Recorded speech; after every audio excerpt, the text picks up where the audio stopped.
Hi, if you want to learn more about how to co-create with spirit and are curious about oracle cards, you are going to love today's guest. Colette is an internationally acclaimed psychic medium and a spiritual advisor to clients around the world who fondly refer to her as the Oracle. She is also the star of the hit TV series Messages from Spirit, a radio host, a Harley rider, and a best-selling author. Her latest book, Uncharted, The Journey Through Uncertainty to Infinite Possibility, is a super practical guide for co-creating a magical life full of possibility. I am very happy to welcome the coolest, most fun, modern-day psychic, Colette Reid. Welcome, Colette. It is my pleasure to have you here. I'm so excited. So welcome. Yes. Thank you. Thank you. Thank you. Pleasure to be here. Great. So let's start with the questions. First, sure. For those who are not familiar with the terms that you use in your amazing work, I would be grateful if you could please share with us what is spirit to you? So if you could imagine that the universe is conscious and that consciousness exists in everything, in nature, in just that everything is alive and conscious, and that we are actually part of that consciousness. So the word spirit sometimes has a connotation that's religious, like we say God or spirit. But I like to take it out of that and make it much more accessible and broader, more about spirituality than religious anything, right? So there's no confinement of it. So, if you see that everything is alive and conscious and connected, then synchronicity or meaningful coincidences all make sense, and that we are part of that. So spirit is, and when I say the realm of spirit, for example, it is the conscious universe of which we are a part, in which we live. Mm-hmm. Perfect. And then we can co-create with that spirit, right? We co-create as our lives. So what does co-creation mean? Sure. So I think the biggest issue that human beings have when they want to create their reality, because I believe that we can, if we can be deliberate about manifesting our world, right? We can. Is that we see things to the limitation of our ego or our persona, and that makes it like that we think it's just on us. If our mind, we decide, etc. But when we are in a co-creative partnership with spirit, we acknowledge that there is a higher power working with us, and that the form of our desires is none of our business. So that our job is to align with the essence of our desire, which exists already in this conscious universe. Everything that we could possibly imagine exists already in its essential form, like in the essence before it takes its form. Right. The form then is appropriate to us when it shows up. So co-creation is acknowledging every day that you are in this divine partnership, and that partnership is active, but that you will also fall asleep to it. I'm sure you're going to ask me about that one next. Yeah, exactly. That's my next question. So you have this term that I love that you use to describe a state from which is important for us to wake up from, and you call it spiritual amnesia. So I would love it if you could share more about that. Sure. So spiritual amnesia is something that happens to everyone. When we're little children, we see the connected universe. We see spirit guides, we see angels, we see all kinds of things. We see fairies in the garden when we're little kids, right?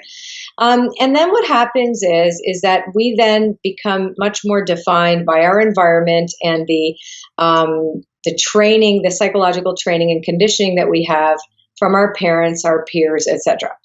So what happens is, when we're little babies, we know that we're spirit. We don't see a differentiation between us and our mothers. We see we are a part of things, and then we start to see ourselves as separated. So spiritual amnesia is when we forget that we are spiritual beings here having a human experience. And babies and little children know they are. But as soon as we hit like 5 or 6, it becomes a whole other story. So the amnesia is the great forgetting. And we can fall into that when we forget who we are and we think we're the ones running the show. But there is another component to that. Are you going to ask me about spiritual narcolepsy? No, I wasn't. But okay. Let's do that one too, yeah. Because spiritual amnesia is the general term for the fact that most of us in our everyday lives don't think that we have a partnership with spirit. We think it's about us all the time, right? When we have a desire, when we fall into love, it's about us and them, or us and it. Mm-hmm. But truthfully, we are driven and called to things by the spark of the divine within us. But we don't think about that. We just think about me, me, me, me, me. Mm-hmm. Mm-hmm. So that's the amnesia piece. The narcolepsy, which is a state, which is actually like a disease. Narcolepsy is when you fall asleep. Where you are walking around and all of a sudden, right? And so that can happen when you are so humble and you feel really spiritually sound and aware, and you're on top of the world and you're manifesting things and it's so amazing, and then you think you're the one doing it. And then all of a sudden, right? Then you're fast asleep and you're in like, whoa, you go somewhere else. You're no longer connected and you think, oh, it's about you. Or it can be when you're in fear. Like when you're in fear, you fall right asleep too. That narcolepsy, you fall fast asleep because you're scared. Exactly. And you forget also, right? So it's the state that all of us are in, especially people who are in this spiritual development, and they start to become more and more aware that they are part of this vast connected universe. And then once in a while you fall asleep. The trick is to not blame yourself, not get too freaked out, and start again. Exactly. And that takes us really nicely to my next question, which is, in your book, Uncharted, you talk about how sometimes in our lives, we feel like we took a detour, no? And you use this motorcycle example from your love for Harley bikes. And so we feel like we took a detour and that we ended up on the scenic route, no? Right. So, and then sometimes this may even be Spirit's answer to our prayers, because it's not, like you said, it's not all in us. We are co-creating. So I would love it if you could please give us more insight to that.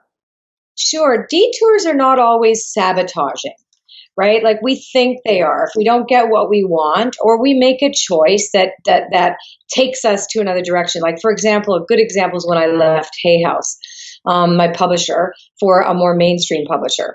And I decided to take my work more mainstream because what I do is so, it's so controversial and it's very woo-woo, right? Yeah.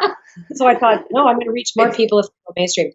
And so that detour cost me dearly because I moved away from really what was authentic to me, because I had to do that. I'm also a medium, and, there's all these things that I do, and I wasn't doing that.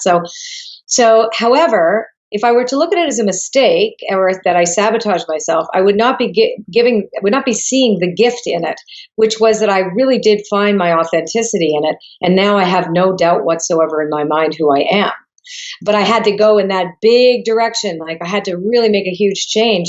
And by the time I came back around again, I was scared that I may have missed the boat to get back on track. But of course I did. So anytime, like you might, for example, you feel that a man that, I'm not saying you, but a relationship that you feel so for sure this is the one. And even your cards, you might do your oracle cards and they say he's the one.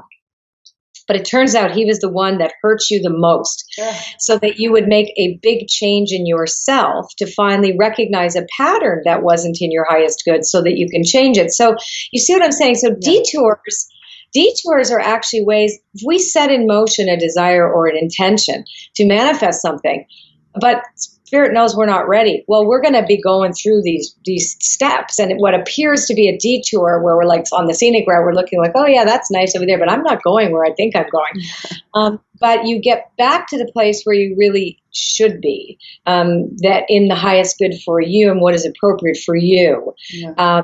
If you want something higher, you need to become the person that can have that. And if you don't go through certain things, you will never be that person.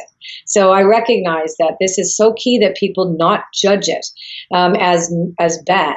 That when they take off and they go into a different route or they take a detour, again, sometimes we do it on purpose, like on the Harleys, when we ride motorcycles, sometimes we'll take the scenic route. I don't particularly like not knowing where I'm going, just so you know. It's my husband says, let's get on the motorcycles and go somewhere. I went, no, I want a map, please. I don't want to just go, because I'm the one that rides first. So the idea that there's some planning, but man plans and God laughs, right? So our best planning can sometimes take us into a place that really slaps us in the face, which is the best thing that we needed. That's the medicine we needed. Exactly. And then the next question is, and you talked a little bit about this already, but having the courage to stay in our lane, you know? Oh. Mm-hmm. So if you could just share more about that. So here's the thing. First of all, defining your lane. You're not the one that defines your lane. That people think they have to go find their purpose. Yeah. The purpose finds us. It's like how you were called to this. I've met you many years ago, and you know, like you were called to do this. Yeah. You know, there was a calling. So your lane is this right now, right? That this is your lane. You were kind of going like this before. Now it's like you lock onto something that you weren't thinking was the thing, right? No, and then I didn't know. And you know what? Just a parenthesis. I had a reading with you around that time, and the cards kept saying, you know, they wouldn't reveal what my purpose was. It was like, wait, you need to wait, not now, just keep going and you'll know. Yeah. And that's how it happened. You can never be told what your purpose is either. Like you have to experience it. And people, this is the thing I find, that people are too eager to give their power away, you know, to know the future. But in fact, if you don't experience the steps that you get to where you go to your lane, you're not going to find your lane. You're going to be trying all kinds of different lanes. Or maybe you're afraid. Like in my case, I had a lot of fear around, because I had become very public, and I'd gotten on 2 big American television shows and just got bullied afterwards, and it really frightened me. And I'm like, well, I do all this other stuff too. I don't need to go do that. I don't need to be so weird. Mm-hmm. And so I went away from my lane, and I was like traveling like this, and nothing fit me. It didn't fit. But when I came back into what it became, the truthful lane and the courage to be there, was in spite that it is a nonconformist, unique, authentic way to be. And when other people want you to be another thing, right? That's the other thing. So it's like if you're trying to get in, you're never going to find your lane. Exactly. But as you say, it takes courage. It does take courage. Yeah. You have to face the fear of not belonging, and you have to face the fear of I would say,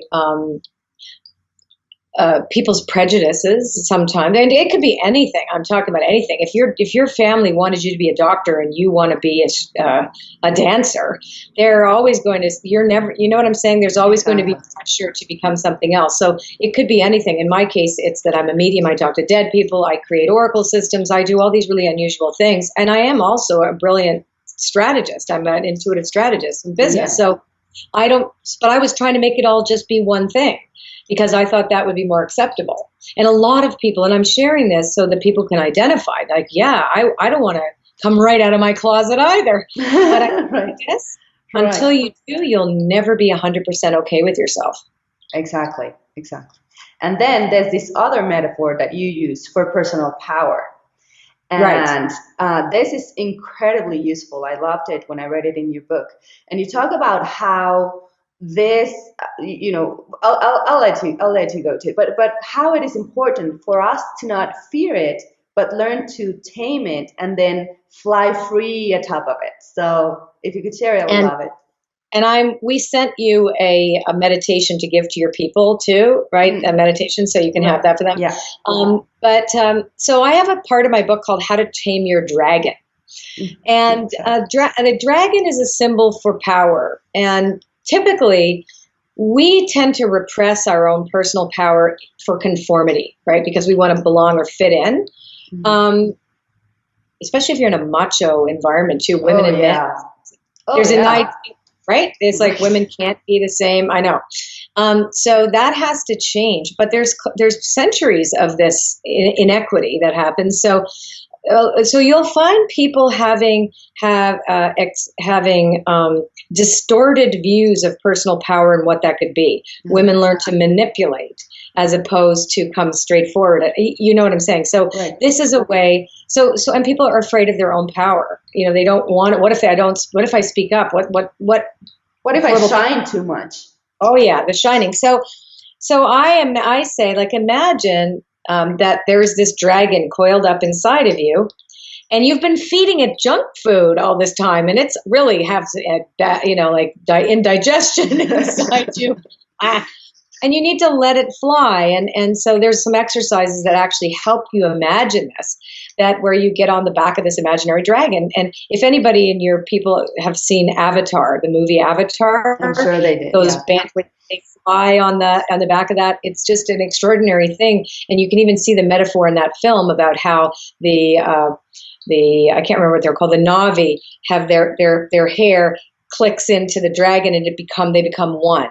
So the idea that our power, our own personal power, enables us to go beyond what we consider as our limits, goes beyond our limitations, but also enables us to gracefully shine and own our power and not be afraid, because there is the fire right there. And that's why I use the metaphor of a dragon, because it breathes fire, right? Yeah, so if you don't tame it, it can breathe fire to you. But then if you can... You have to make friends with it. That's the taming piece, is making friends with it instead of trying to suppress it or give it fear to eat, right? You know, like if you're afraid and you're just saying, no, I won't be myself, I won't be myself. Well, you'll pay a price for that, so that it'll be like it explodes on you every which way. Right? You choose a bad partner because of it, or you don't speak up when you need to, or you actually choose a path that you know isn't for you, but you do it because it was a safer thing to do, but it actually wasn't. It was more dangerous for you to do that, because then the dragon is upset, right? Mm-hmm, So no matter what, there's that part in us that, and also it relates to spirituality, because the spark of the divine is within us, and that fire, that spark is our fire. It's that spiritual fire within us. And so that's the other thing, is to recognize that this beautiful creature that we don't know about, it's so far beyond our understanding. It's okay, but it exists, and we have to allow it. We have to allow it to exist and allow ourselves to be lifted up by it. Exactly. And then so far we talked about how to trust spirit, then how to have the courage to stay in our lane, and then now how to fly atop our dragon. So the next piece that I think it's really important as an introduction for people watching is, how can we then create a dialogue with spirit?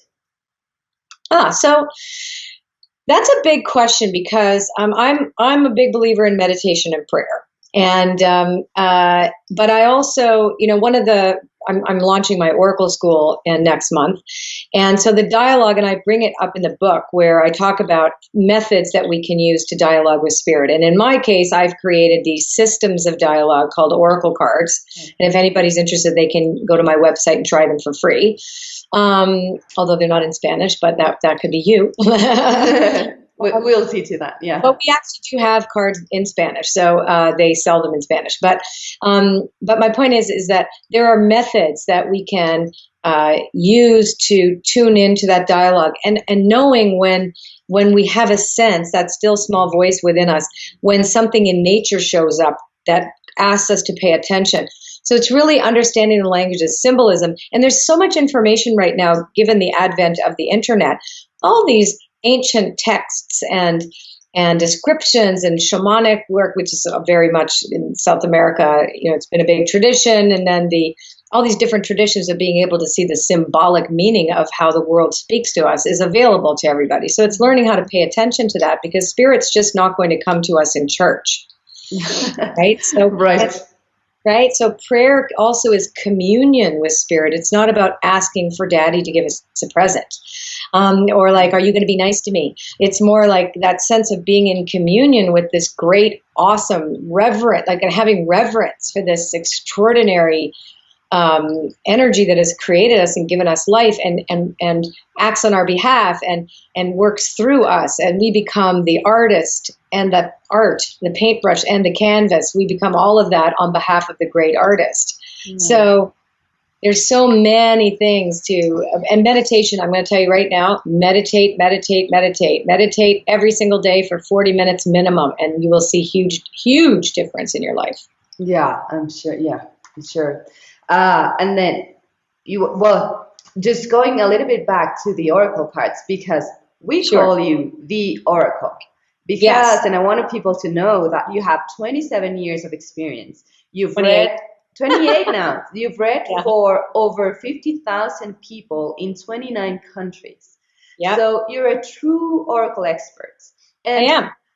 You are, absolutely. And then I personally use oracle cards in my daily communications with spirit, but I imagine that most people watching don't. So I would be really grateful if you could please Sure. share how oracle cards can allow us to receive guidance and co-create with spirit. Sure. So first of all, I think I can't speak about everybody's card decks. I create them based on, they are derivatives of ancient systems that have existed for thousands of years. And I created them in a modern context so that people could see these snapshots of themselves. It's as if you're looking into a mirror that tells you what you cannot see, confirms what you know, and shows you what is possible. The cards themselves are really pictures and symbols that relate to various common, universal human experiences. And then through the power of synchronicity or meaningful coincidence, this is how they work.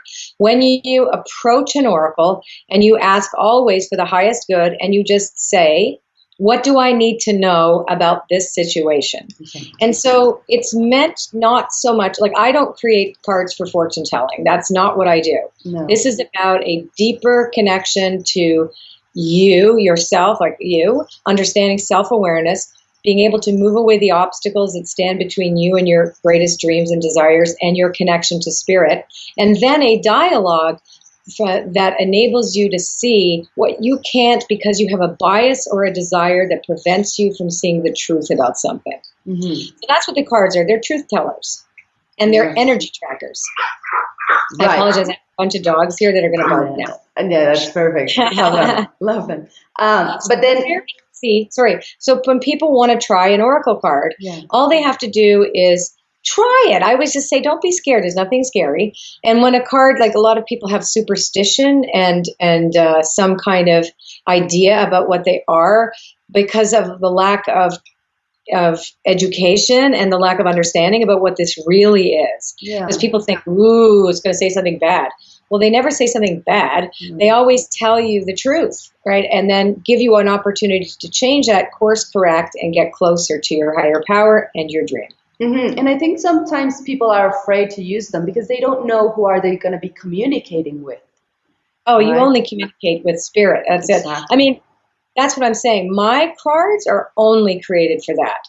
I can't say what other people's are done because the intention of the person who creates the cards and where I got the information from, it's always about connecting to a higher power. It is never communicating with anything weird.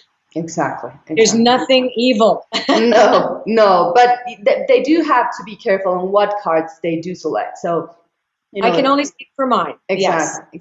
So actually, I'm sure people would like to learn more. We touch about some things here and there, but if they want to learn more, Colette, where can they find you? Well, they can just go to either Facebook, my main page at Facebook, the cbr.psychic on Facebook, or they just go to my website, ColetteBaronReid.com, /OS, if they're interested in the Oracle cards. And if they want to just try them for free, it says daily, it says there's a daily reading you can get. You just play with it and then see how it feels for you. But I've never had, you know how many, we have 2-3 million people that come every year to my website just to do free cards from all of, or maybe a month. I think my husband said something like 500,000 people. Well, you see how useful they are for everyone. I mean, they are for me. They are really useful just trying to enrich this dialogue with spirit. Sure. And see yourself with clarity. Exactly. I think for me, it's a personal growth tool. That's why I made them, is to really get people to, it's not for everybody. If people have a big superstition, I always say, it's not for you then. But if you're open enough to see yourself in a deeper clarity with greater awareness so that you can stay on, allow your purpose to find you and get out of denial, when your ego gets out of the way, then the cards are for you.